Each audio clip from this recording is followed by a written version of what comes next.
boundaries. Boundaries are different from walls. And there are different types of boundaries. Boundaries within your relationship to protect your relationship from you and your spouse. And there's also boundaries for external people, to protect your relationship from friends, family, or even extramarital people in a sense. You should not take responsibility for their stuff.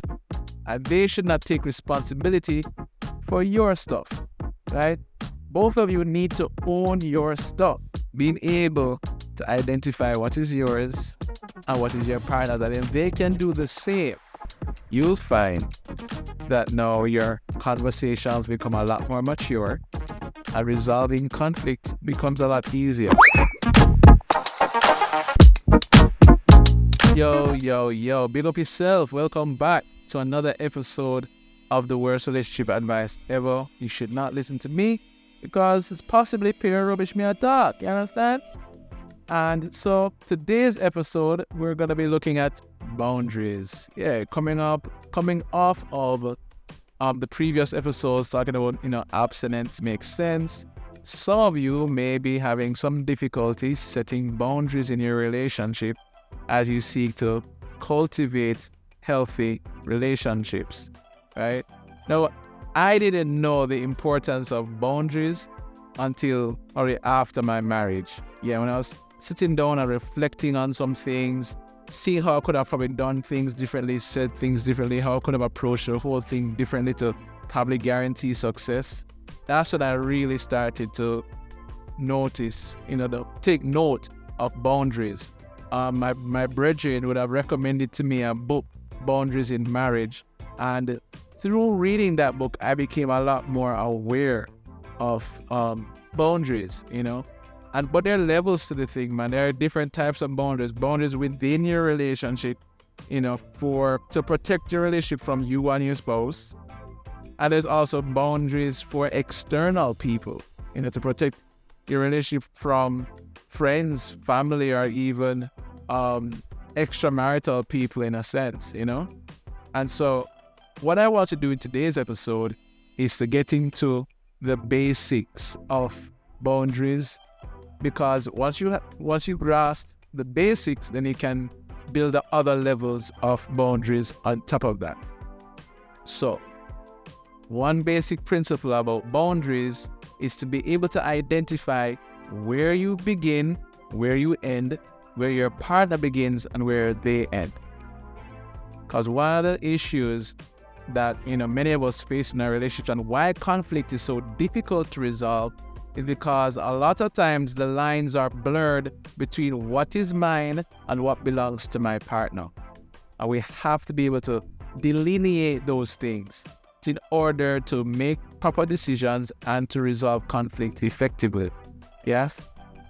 And so your emotion, your feelings, your actions, your reactions are yours, and you should take responsibility for them. In the same way, the emotions, actions, reactions, thoughts of your partner belong to them. You should not take responsibility for their stuff, and they should not take responsibility for your stuff, right? Both of you need to own your stuff. So important. And it's at the very basis and core of what boundaries is all about. Yes? So once you're doing that, you'll find that it is much easier to resolve a conflict. Now, this oftentimes does not happen in real life. Oftentimes we blame the other person for them making us do something.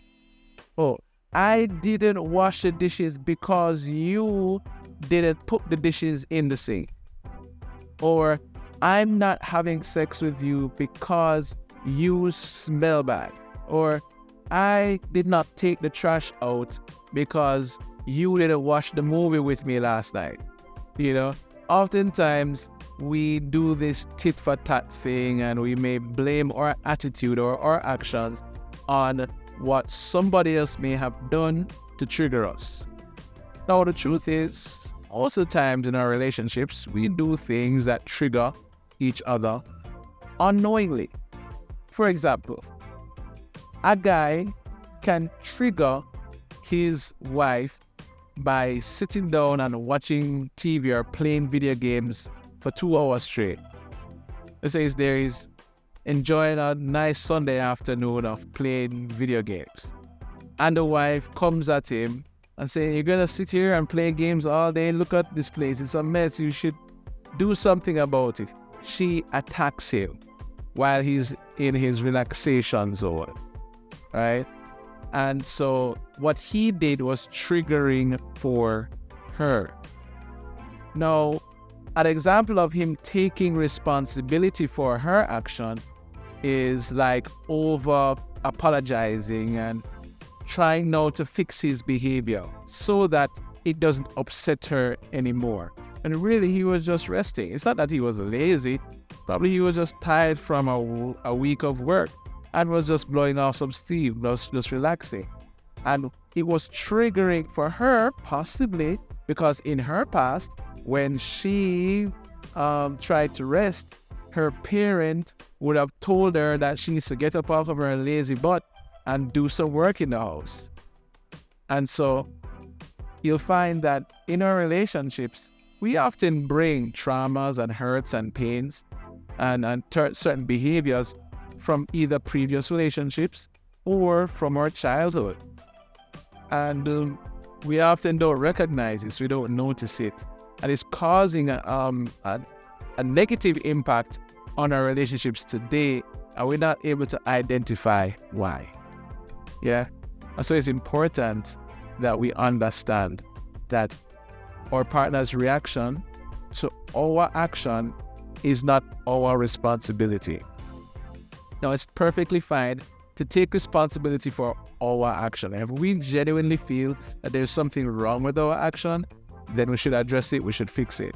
However, just because your partner is upset with you doesn't necessarily mean that your action is wrong. Doesn't mean that it is unhealthy, right? And so by you being able to delineate what is yours and what is the other person's, you can own your thing and say, okay, and make the decision on whether you're going to change, adjust this, or hold on to your thing and say, okay, let us see if we can come to some sort of understanding or compromise where you can get what you want and I can get what I want. When we now take responsibility for the other person's action or reaction or behavior or attitude, oftentimes we end up robbing ourselves of what we want in an effort to give the other person what they want so that we can get peace. Yeah? We may be the peacemaker in a relationship, but oftentimes the peacemaker gets steamrolled, gets pushed around, gets trampled on, even by the sweetest, most loving of partners who really are not wanting to be manipulated, not trying to be manipulated, but they just end up being manipulative because the other person is taking responsibility for their partner's actions and reactions, whether negative or positive. And that's not good. And so, speaking from my own personal experience, I know that for me in relationship, I'm often trying to make all sorts of adjustments, trying to do things to please my partner and make them less explosive or make them more willing to commit to me and I want to stay with me. Oftentimes the fear of losing the relationship can cause me to abandon myself and to betray myself. And I'm sure a lot of you do the same, but that's not healthy. Being able to identify what is yours and what is your partner's, and if they can do the same, you'll find that now your conversations become a lot more mature and resolving conflict becomes a lot easier. Yeah.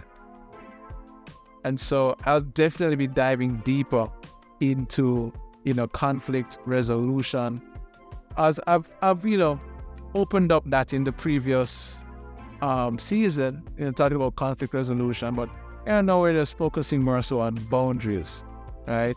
Now, another thing we have to understand about boundaries is that a lot of people have this misconception that boundaries are ways in which we cut ourselves off from our partner, or we put up a wall that blocks us from our partner.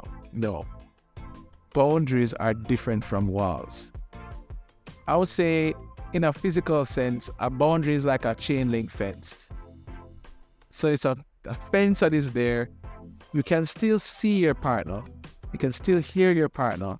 You can push your fingers through the chain links to even touch your partner. You can still have healthy interaction with your partner while the boundary is there, because the boundary is really intended to cultivate healthy interaction between you and your partner, right? Oftentimes when we're in love and we just feel as if everything should be intermingled and intertwined, we can't really see the need for boundaries, in that area of being in love, right? But I say, to maintain the feeling of being in love, it's important that we communicate to each other what aspects of our partner's behavior makes us feel uncomfortable. Is there a way in which they speak to us that makes us feel disconnected? Is there a particular attitude that they exude towards us that makes us feel belittled or disrespected? We need to speak up about those things, and we need to erect boundaries so that they know that whatever behavior that they may be exuding toward us, whether knowingly or not, that may be affecting the connection, and they can cut that behavior out, so that the interaction between you and your partner can be healthier for the long term and over the long run, right? And you'd be surprised that just by communicating and your partner willingly responding to your respectful and kind communication, you'll find that it's much easier for you to have certain deep and meaningful and heavy discussions without it becoming an argument. Yeah, man. In my previous relationships, I've had it where we have boundaries on how we're going to conduct our argument. We're not going to call each other names. There's not going to be usage of any curse words. There's not going to be any raising of our voices. No shouting. There's not going to be any stonewalling. If we feel the need to step back and reflect or think some more, we need to communicate that and also give a deadline, a point in time in which we will come back together to continue the conversation. These are examples of boundaries, rules that are necessary for maintaining the health of the relationship. Because I tell you, if you just give the interaction between you and your partner over to just emotionalism and I'm just going to do what I feel, what if your partner does not feel the same way? What if you feel the need for space, but your partner does not feel the need for space? That happens a lot.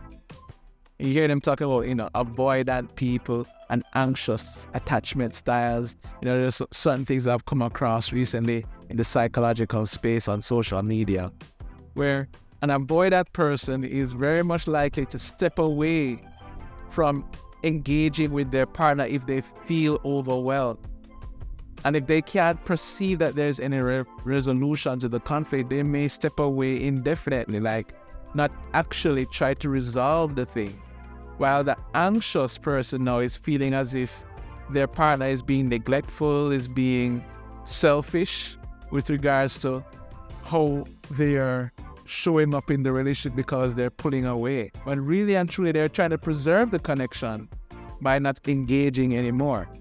But the anxious person doesn't feel that, doesn't sense it at all, especially if it has not been communicated, And oftentimes, an avoidant person does not communicate.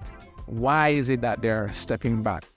And so that is why before the conflict comes about, it is important to discuss how you will go about this, going about the conflict, the arguments that may come up in the relationship, Being prepared can definitely save your relationship from failure. And say, yes, boundaries are necessary, not to block each other from connection, but rather to preserve connection. Thank you so much for joining me today for another episode of the worst relationship advice ever. You definitely should not listen to me because it's bare rubbish me I talk, right? Right? Or not.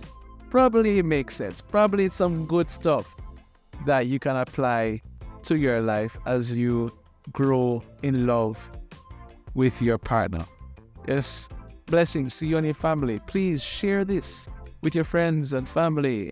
Inform them of the importance of boundaries and how to cultivate healthy relationships. Right? A boundary is not a wall. A wall is made out of like concrete. You can't see, you can't touch the other person. But rather, a boundary is just something that helps to keep the interaction between you and your partner healthy. Yes? Blessings.